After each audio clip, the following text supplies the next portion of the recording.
오늘 우리가 함께 나눌 말씀은 창세기 15장 1절에서 6절 말씀입니다. 우리 한 절씩 교독하며 읽도록 하겠습니다. 제가 먼저 읽겠습니다. 이런 일들이 일어난 뒤에 주님께서 환상 가운데 아브라함에게 말씀하셨다. 아브라함아, 두려워하지 말아라. 나는 너의 방패다. 내가 받을 보상이 매우 크다. 아브라함이 여쭈었다. 주 나의 하나님, 주님께서는 저에게 무엇을 주시렵니까? 저에게는 자식이 아직 없습니다. 저의 재산을 상속받을 자식이라고는 다마스쿠스 녀석 엘리에셀 뿐입니다. 주님께서 저에게 자식을 주지 않으셨으니 이제 저의 집에 있는 이 종이 저의 상속자가 될 것입니다. 아브라함이 이렇게 말씀드리니 주님께서 그에게 말씀하셨다. 그 아이는 너의 상속자가 아니다. 너의 몸에서 태어날 아들이 너의 상속자가 될 것이다. 주님께서 아브라함을 데리고 바깥으로 나가서 말씀하셨다. 하늘을 쳐다보아라. 내가 셀 수 있거든 저 별들을 세어보아라. 그리고는 주님께서 아브라함에게 말씀하셨다. 너희 자손이 저 별처럼 많아질 것이다. 아브라함이 주님을 믿으니 주님께서는 아브라함의 그런 믿음을 의로 여기셨다. 아멘. 여러분, 방금 읽은 창세기 15장 6절의 말씀은 기독교 복음에 있어서 아주 굉장히 중요한 말씀입니다. 16세기에 있었던 종교 개혁이 바로 이 말씀. 아브라함이 주님을 믿으니 주님께서는 어떻게 하셨다? 아브라함의 그런 믿음을 의로 여기셨다. 바로 이 말씀 위에서 종교 개혁이 일어났다고 해도 과언이 아니라는 것입니다. 하나님께서 아브라함을 의롭다고 여기신 것은 그가 무슨 행동을 행해서가 아니라 그가 하나님을 뭐 했기 때문에? 믿었기 때문이라는 것입니다. 의롭다는 것은 다른 말로 하면 하나님 앞에서 완전하게 되었다. 그런 의미이기도 합니다. 어째서 믿음은 이렇게 불완전한 우리를 하나님 앞에서 의롭고 완전한 존재로 만들어줄 수 있는 것일까요?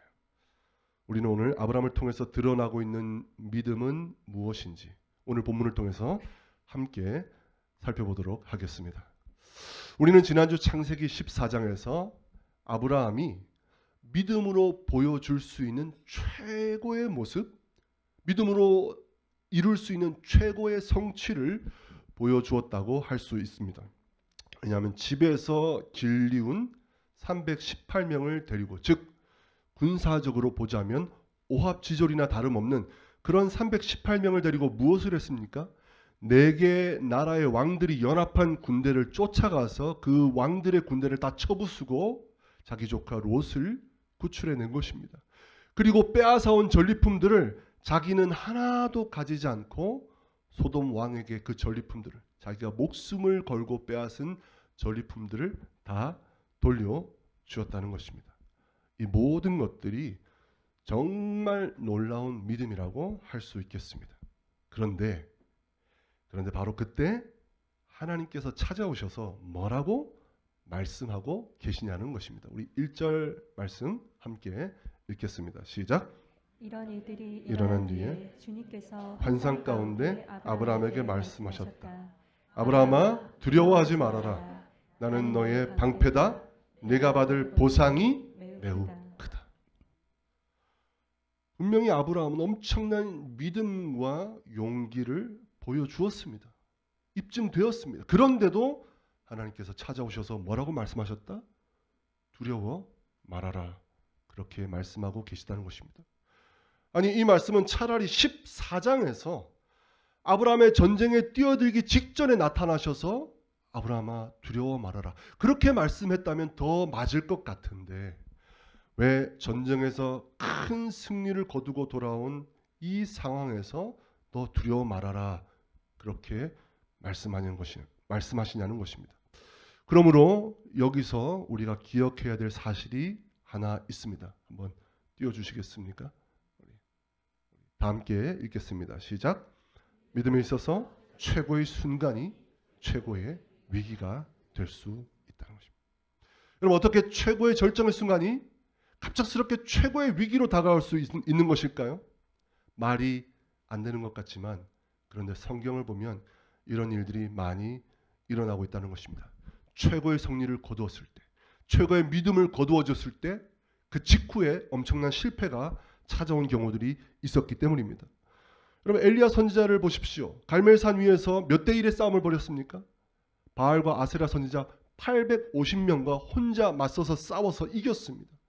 엘리야가 기도하니까 하늘에서 불이 내렸고 또 엘리야가 간절히 기도하니까 3년 반 동안 지속되었던 가뭄을 끝내는 큰 비가 이스라엘 땅 전역에 내려버렸습니다. 그리고 아합 왕이 놀래서 병거를 몰고 자기 궁이 있는 이스라엘로 내려갑니다. 그런데 엘리야가 어떻게 했습니까? 엘리야가 그 말이 이끄는 병거 앞에서 막 달려가서 아합 왕보다 먼저 이스라엘 궁에 당도하는 일이 일어났다는 것입니다.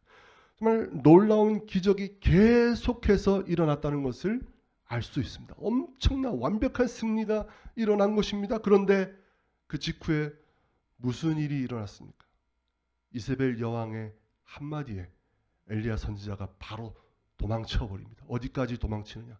이스라엘을 넘어서서 그 밑에 남유다까지 다 벗어나서 완전히 이스라엘 지경을 다 벗어나서 거기서 멈추지 않고 광야 깊은 데로 들어가서 그리고 거기서도 로뎀 나무 아래 그늘을 만들어 주기에는 참 빈약하고 볼품없는 그 로뎀 나무 아래에 들어가서 누워서 하나님 나 죽여주세요.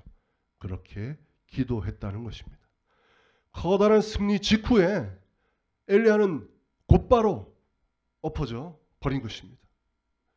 여러분 예수님의 제자들 가운데 사탄아 물러가라 그 책망을 들은 제자는 베드로 한 사람뿐이었습니다. 그런데 예수님께 이 꾸짖음을 듣기 직전에 무슨 일이 있었습니까?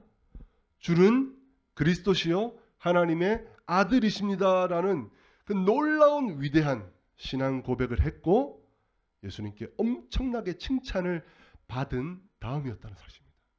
위대한 신앙 고백을 한 다음에 사탄아 물러가라. 믿음에 있어서 최고의 순간이 최고의 위기가 될 수 있는 것입니다. 예수님께서도 이것을 너무나 잘 알고 계셨습니다.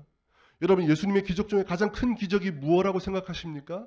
많은 기적들이 있겠지만 그 중에서도 오병이어의 기적이 가장 큰 기적이라고 볼 수 있습니다. 왜냐하면 십자가를 제외하고 오병이어 사건은 사복음서에 다 기록되어 있기 때문입니다. 그런데 이 놀라운 오병이어의 기적을 베푸시자마자 예수님께서 어떻게 하셨지요? 제자들을 재촉해서 그 자리를 빨리 떠나게 하셨습니다. 마치 그 장소가 기적이 일어난 그 장소가 그 승리의 장소가 엄청 위험한 곳이라도 되는 것처럼 제자들을 급하게 배를 태워서 한밤중에 바다 건너편으로 보냈다는 것입니다. 그리고 예수님도 그곳을 떠나서 홀로 깊은 산으로 들어가셔서 밤새 기도하셨습니다. 영적으로 최고의 순간이 우리에게는 최고의 위기가 될 수 있기 때문입니다. 그러므로 성도 여러분, 하나님을 믿는다는 것은 무엇을 뜻하는 것일까요? 하나님을 믿는다는 것은 동시에 이 말을 하고 있는 것입니다. 나는 완벽하지 않습니다. 하나님, 나는 정말 부족한 존재입니다. 우리 하나님을 믿는다고 고백할 때 우리는 동시에 이 말을 하나님 앞에 드리고 있다는 것입니다. 여러분, 그냥 부족한 정도가 아닙니다.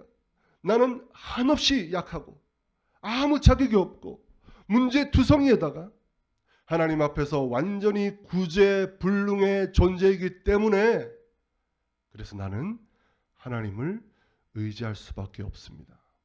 바로 이 고백이 믿음의 고백인 것입니다. 언제나 나의 부족함과 불완전함을 하나님 앞에서 인정하고 그것을 선언하는 것, 바로 그것이 믿음인 것입니다. 그리고 하나님께서는 우리의 그러한 고백을 굉장히 겸손한 것으로 받아주십니다. 사실은 내가 약하고 부족한 거 그냥 사실일 뿐인데, 그것은 당연한 일일 뿐인데도 그렇게 고백하면 하나님께서는 그것을 우리로 하여금 겸손하다고 칭찬해 주시고 우리를 기뻐하시고 우리를 긍휼히 여겨 주신다는 것입니다. 그러므로 믿음은 완전하신 하나님 앞에서 자신을 낮추고 자신의 약함을 인정하는 겸손이 믿음이라는 것을 기억하시기 바랍니다. 나의 강함이 아니라 하나님 앞에서 나의 약함을 자랑하는 것, 그것이 믿음이라는 것입니다. 그러므로 엘리야가 위대해서 이긴 것이 아니었습니다. 아브라함이 위대해서 이긴 것이 아니었습니다. 엘리야와 아브라함이 믿음으로 붙들고 있는 그 하나님이 위대하셔서 놀라운 승리가 찾아온 것입니다. 그런데도 일단 우리에게 승리가 찾아오게 되면 그때부터 우리의 생각은 바뀌기 시작합니다.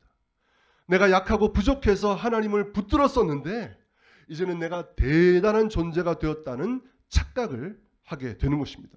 마치 내가 능력이 있어서, 내가 위대해서, 남들보다 뛰어나서 그렇게 된 것처럼, 이 모든 일이 나 때문에 일어나게 된 것처럼 생각하게 된다는 것입니다.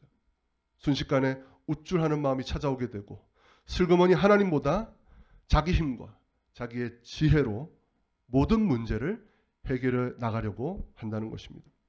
결국 우리 삶의 최고의 순간은 최고의 위기로 바뀌게 되는 것입니다. 그러므로 믿음은 무엇일까요? 끊임없이 겸손하기 위한 싸움이라는 것입니다. 나를 하나님 앞에서 계속해서 낮추고 쳐서 복종시키는 것. 그래서 오직 주님만 의지하고 내가 아니라 계속해서 주님의 이름을 높이기 위하여 씨름하는 것. 그것이 믿음이라는 것을 기억하시기 바랍니다. 날마다 겸손하기 위한 싸움을 쉬지 않고 계속해서 싸워가시는 여러분 모두가 되시기를 주님의 이름으로 축원드립니다. 아브라함이 큰 승리를 거둔 다음에 이렇게 하나님께서 찾아오셔서 두려워 말라 그렇게 말씀하시는 이유도 바로 이 이유 때문입니다. 지금 아브라함의 믿음이 최고의 상태에 있는 것처럼 보여도 아니요. 지금 아브라함의 마음속 깊은 곳에는 의심과 두려움이 자리 잡고 있었다는 것입니다. 우리 2절에서 3절 말씀. 네, 아브라함이 여쭈었다. 주 나의 하나님, 주님께서는 저에게 무엇을 주시렵니까? 저에게는 자식이 아직 없습니다. 저희 재산을 상속받을 자식이라고는 다마스쿠스 녀석 엘리에셀 뿐입니다. 주님께서 저에게 자식을 주지 않으셨으니 이제 저희 집에 있는 이 종이 저희 상속자가 될 것입니다. 아브라함이 이렇게 말씀드리니 아브라함이 지금까지 믿음으로 살고 분투하고 노력했지만 그렇다면 그 속에는 그 마음속에는 감사와 평안과 기쁨과 확신만이 가득 차 있었는가? 아니라는 것입니다. 믿음의 사람이었지만 동시에 그 속에는 의심과 두려움도 같이 자리 잡고 있었던 것입니다. 하나님께서는 너의 자손이 큰 민족이 되겠다고 약속해 주셨는데 큰 민족은커녕 자신에게는 자식이 한 명도 없었다는 것입니다. 아브라함과 아내 사레는 계속해서 늙어가고 세월은 속절없이 흘러가는데 자식이 생길 희망은 이제 점점 0으로 수렴되어 가고 있었다는 것입니다. 내가 그 안정된 삶을, 풍요로운 삶을 다 포기하고 고향까지 버리고 이곳 가나안 땅까지 왔는데 그런데 지금 이게 다 뭐지? 그런 실망과 의심이 아브라함 마음속에 자리 잡고 있었던 것입니다. 그리고 그 의심은 두려움과 불안을 가져왔고 그 두려움과 불안은 무기력함과 슬픔을 낳았고 그리고 결국에는 하나님을 향한 원망과 불평으로 지금 나타나고 있다는 것입니다. 우리가 믿음의 사람으로 높여주고 있지만 그러나 그 믿음의 사람 아브라함의 마음속 깊은 곳에는 바로 이러한 감정들이 휘몰아치고 있었다는 것이죠. 우리는 지금 믿음의 조상 아브라함을 통해서 믿음을 배워가고 있습니다. 그런데 믿음을 이론적으로 머리로 배우는 것이 아니라 아브라함의 삶을 통해서 현실 속에 있는 믿음을 배우고 있습니다. 여러분, 이론적 믿음이 아니라 현실 속에 있는 믿음은 어떤 믿음일까요? 아무런 의심도 없고 불안도 두려움도 없고 슬픔도 눈물도 없고 오직 담대함과 기쁨과 감사만이 넘쳐나는 그런 상태가 믿음이냐? 아니라는 것입니다. 오히려 믿음의 사람 그 속에는 의심과 불안, 두려움과 눈물, 고통이 같이 존재하고 있다는 것입니다. 그런 것이 전혀 없는 사람을 믿음의 사람이라고 부르는 것이 아니라는 것입니다. 그렇기 때문에 우리는 믿음을 어떻게 정의해야 될까요? 이론적인 믿음 말고 진정한 현실 속에 있는 믿음을 우리는 어떻게 정의해야 될까요? 다 함께 읽겠습니다. 시작. 믿음은 그럼에도 불구하고의 믿음. 우리는 믿음의 사람을 너무 이상적인 존재로 만들어 버리려고 합니다. 우리는 믿음의 사람을 비현실적인 존재로 만들려고 할 때가 많습니다. 하지만 믿음의 사람은 완전한 사람이 아니라는 것입니다. 그 속에는 의심, 불안, 두려움, 슬픔, 고통이 계속해서 일어나고 있다는 것입니다. 그것들 때문에 괴로워하고 힘들어하는 사람들이라는 것입니다. 하지만 그럼에도 불구하고 그 의심과 두려움을 뛰어넘어서 돌파해서 믿음으로 나아가는 사람, 바로 그 사람이 믿음의 사람이라는 것입니다. 사랑하는 성도 여러분, 지금 여러분 안에 두려움이 있습니까? 말 못할 고통이 있습니까? 슬퍼하고 낙심하는 마음이 있습니까? 그런 것들이 있다고 해서 여러분 자책하지 마십시오. 여러분이 믿음의 사람이기 때문에 그런 감정들이 있을 수도 있다는 것입니다.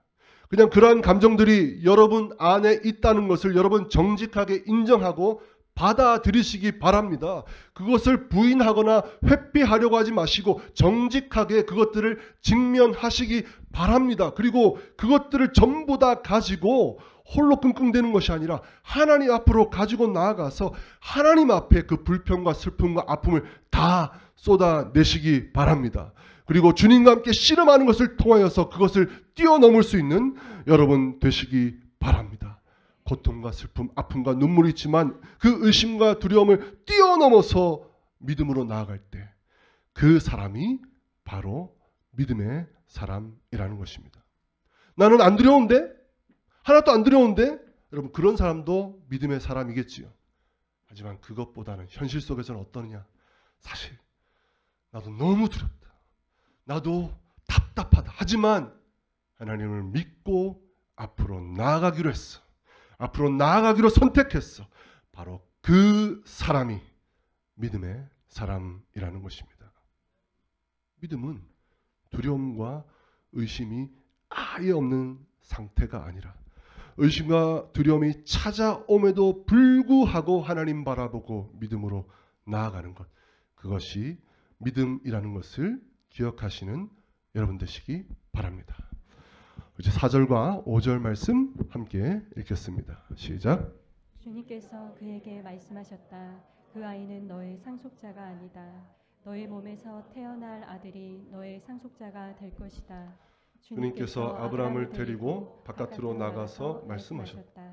하늘을 쳐다보아라. 내가 셀 수 있거든 저 별들을 세어보아라. 그리고는 주님께서 아브라함에게 말씀하셨다. 너의 자손이 저 별처럼 많아질 것이다. 아브라함은 솔직하게 다 터뜨렸습니다. 하나님 왜 나에게 아이를 주시지 않습니까? 내가 다 포기하고 주님 명령 순종해서 믿음으로 이곳까지 왔는데 하나님 왜 나는 늙어가는데 아내의 태는 죽어가는데 왜 아이를 주시지 않습니까? 그렇게 불만을 터뜨렸습니다. 이제는 더 이상 길이 보이지 않는다고 하면서 이제 어떡하냐고. 그렇다면 지금 내 집에서 기르고 있는 이 종 엘리에셀이라도 내가 입양해서 상속자로 세워야 되겠냐고 지금 그렇게 항변하고 있는 것입니다. 그러자 하나님은 그 아이는 네 상속자가 아니다. 네 몸에서 태어날 너의 아들이 상속자가 될 것이다. 그렇게 대답해 주셨다는 것입니다. 하지만 그것은 지금 아브라함이 가지고 있는 불안과 두려움을 잠재워 줄 수 있는 대답이 전혀 아니었다는 것입니다. 왜냐하면 지금 아브라함에게 필요한 대답은 내가 언제 어떻게 누가 나의 아들이 될 것인가, 그것이 아브라함이 가장 바라는 대답이었기 때문입니다. 하지만 그것을 아시면서도 하나님께서는 그것에 대해서는 아예 침묵하셨습니다. 대신에 아브라함을 데리고 바깥으로 나가셔서 밤하늘을 보여주시고 별들을 세어보라고 하시면서 너의 자손이 저 별들처럼 많아지게 될 것이야. 그렇게 말씀하신 것입니다. 여러분 이상하지 않습니까? 지금 아브라함에게는 수천 수만 명의 후손들이 필요한 것이 아니라 지금 당장 내 품 안에 안을 수 있는 그 한 명의 자녀를 바라고 있다는 것입니다. 그런데도 하나님은 그 아들 얘기를 가르쳐 주지 않으시고 밤하늘의 별들 얘기만 하고 있다는 것입니다. 참 어떻게 보면 하나님이 야속하시다. 하나님 왜 이렇게 응답해 주지 않으시는가 그런 생각이 들 수도 있습니다. 나이가 80을 넘었고 이제 90을 넘어가고 있는데 이제는 아들이 아니라 증손자, 고손자를 봤어야 할 나이인데 하나님께서는 아직까지도 아브라함의 깊은 고민과 그 고통에 완전히 무관심한 것처럼 보이고 있다는 것입니다. 하지만 하나님께서는 정말 아브라함의 고통에 무관심한 것일까요? 아브라함의 질문에, 아브라함의 요청에 무정한 반응을 보이고 계신 것일까요? 결코 그렇지 않다는 것입니다. 하나님께서 아브라함의 문제와 고통에 무관심하시거나 무정하셔서가 아니라 오히려 그 반대로 하나님께서 아브라함을 향하여 너무나 뜨거운 열망과 열정을 갖고 계시기 때문에 이렇게 말씀하고 있다는 것입니다. 그렇다면 하나님은 지금 어떠한 열망과 바람을 가지고 계시는 것일까요? 그 열망이 1절 말씀에 잘 나타나 있습니다. 우리 1절 말씀을 개역 개정으로 다시 한번 읽겠습니다. 시작. 여호와의 말씀이 환상 중에 아브라함에게 임하여 이르시되 아브라함아 두려워하지 말라 나는 내 방패요 너의 지극히 큰 상급이니라. 아멘. 하나님께서는 지금 이 세상에 다른 그 무언가가 아니라 오직 하나님 자신이 아브라함에게 방패가 되고 오직 하나님 자신이 아브라함에게 큰 상급이 되어 주시기를 원한다고 말씀하고 계시다는 것입니다. 그런데도 아브라함은 아이고 하나님, 나는 지금 자식이 없어서 너무 힘들어요. 자식이 없어서 너무 쪽팔려요. 자식이 없어서 너무 두렵고 서글프고 원통하고 고통스러운데 하나님 자식 언제 주실 겁니까? 아브라함은 자신도 모르게 하나님이 아니라 자식이 내 삶의 방패가 된다고, 하나님이 아니라 자식이 내 삶의 보상이요 상급이 될 것이라고 말하고 있었다는 것입니다. 이 얼마나 불경한 말입니까? 이 얼마나 불신이 가득한 말이라는 것입니까? 하지만 우리 하나님께서는 그 불경하고 그 불신앙의 말을 듣고서도 아브라함에게 어떻게 하셨습니까? 꾸짖지 않으시고 야단치지 않으시고 그냥 바깥으로 데리고 나가셔서 밤하늘을 수놓고 있는 아름다운 그 많은 별들을 보여주시면서 저 별들처럼 아름답고 수많은 자손들을 내가 너에게 줄 거야 라고 말씀하셨다는 것입니다. 하나님은 불평하고 의심하는 아브라함을 꾸짖지 아니하시고 여전히 아브라함을 향한 사랑과 신뢰를 보여주시며 아브라함을 향한 소망과 비전을 계속해서 품고 이루어 나아가고 계셨다는 것입니다. 결국 아브라함은 이 놀라운 하나님의 자비와 사랑에 이렇게 화답하게 되었습니다. 우리 마지막 6절 말씀 함께 읽겠습니다. 시작. 아브라함이 주님을 믿으니 주님께서는 아브라함의 그런 믿음을 의로 여기셨다. 아브라함의 그 현실의 지독한 문제는 풀리지 않았습니다. 아브라함 속에 있는 고통과 불안과 염려의 원인들도 제거되지 않았습니다. 그대로 남아 있었습니다. 하지만 아브라함은 그 불안과 두려움, 그 속에 있는 슬픔과 고통을 믿음으로 전환시켰다는 것입니다. 이 고통 속에서도 주님을 믿겠다고 선택한 것입니다. 그러므로 여기서 아브라함이 주님을 믿으니 이 말은 바로 하박국 선지자의 고백과 똑같은 믿음이라는 것을 알 수 있습니다. 우리 하박국 3장 17절에서 19절 말씀 함께 읽겠습니다. 시작. 무화과 나무에 과일이 없고 포도나무에 열매가 없을지라도 올리브나무에서 딸 것이 없고 밭에서 거두어 드릴 것이 없을지라도 우리의 양이 없고 외양간에 소가 없을지라도 나는 주님 안에서 즐거워하련다. 나를 구원하신 하나님 안에서 기뻐하련다. 주 하나님은 나의 힘이시다. 나의 발을 사슴의 발과 같게 하셔 산등성이를 마구 치닫게 하신다. 이 노래는 음악 지휘자를 따라서 수금에 맞추어 부른다. 아브라함은 큰 승리를 거두고 성공적인 삶을 살아가고 있었지만 그 모든 것들에도 불구하고 자식이 없어 고통받고 슬퍼하며 염려하며 살고 있었습니다. 하지만 아브라함은 자신에게 그 마지막 하나 남은 열망과 소망마저도 하나님 앞에 기꺼이 다 내려놓았습니다. 하나님, 이제 이 세상의 어떤 것도 하나님과 나 사이에 끼어들 수 없습니다. 하나님만이 나의 방패가 되시고 하나님만이 나의 구원이 되시고 하나님만이 나의 상급이 되시고 하나님만이 나의 힘과 능력이 되시기 때문입니다. 그러므로 하나님, 나는 이 절망과 고통 속에서도 하나님을 믿습니다. 바로 그러한 믿음을 보시고 하나님은 아브라함을 의롭다고 여겨 주신 것입니다. 사랑하는 성도 여러분, 우리들은 다 함께 믿음으로 살아가고 있지만 계속해서 위기의 순간들을 맞이하게 될 것입니다. 나도 모르는 사이에 교만한 마음이 치고 올라와서 하나님이 아니라 내 힘으로 살고 내 뜻대로 살아가려고 하다가 결국에는 엎어지고 넘어지게 될 것입니다. 믿음으로 살려고 노력하고 있는데 여전히 내 마음 깊은 곳에는 불안과 두려움, 염려와 낙심이 사라지지 않고 또 생기고 휘몰아치게 될 것입니다. 그렇게 넘어지고 일어서고 하면서 우리의 마음을 들여다보면 결국 우리는 무엇을 발견하게 될까요? 그 불안과 두려움, 염려와 낙심을 깊이 들여다보면 결국에는 내가 하나님이 아닌 이 세상의 다른 것들을 방패로 삼고 이 세상의 다른 것들을 보상으로 삼고 살아가고 있기 때문이라는 것입니다. 그러므로 성도 여러분, 계속해서 믿음의 싸움을 싸워가시기 바랍니다. 내가 끝까지 이 세상에서 방패로 삼으려고 하고 끝까지 상급으로 여기려고 하는 그것들을 결국에는 다 내려놓을 때까지 믿음의 싸움 싸우시기 바랍니다.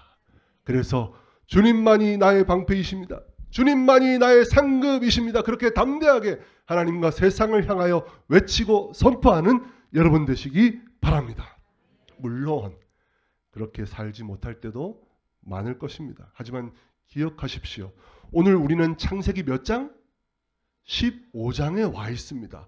창세기 22장에 가야 아브라함이 자기 아들 이삭을 바치게 되는데 22장에 이를 때까지 우리는 아직 한참이나 남아 있어요. 그때까지 우리는 또 흔들리고 넘어지고 실수하는 아브라함을 보게 될 것입니다. 그런데도 하나님은 지금 여기 15장에서 아브라함을 의롭다고, 아브라함은 나에게 완전하다고 선언하고 계시는 것입니다. 그러므로 여러분, 이 믿음의 여정에서 포기하지 말고 오직 한 길, 오직 믿음의 길을 걸어가는 여러분 되시기 바랍니다. 넘어져도 자책하지 말고 벌떡 일어서시기 바랍니다. 그래서 하나님 앞에 의롭다고, 이 사람은 나에게 완전하다고 칭찬받는 여러분 되시기 바랍니다. 오직 하나님 안에서만 안전함을 누리십시오. 오직 하나님 안에서만 만족과 감사를 누리십시오.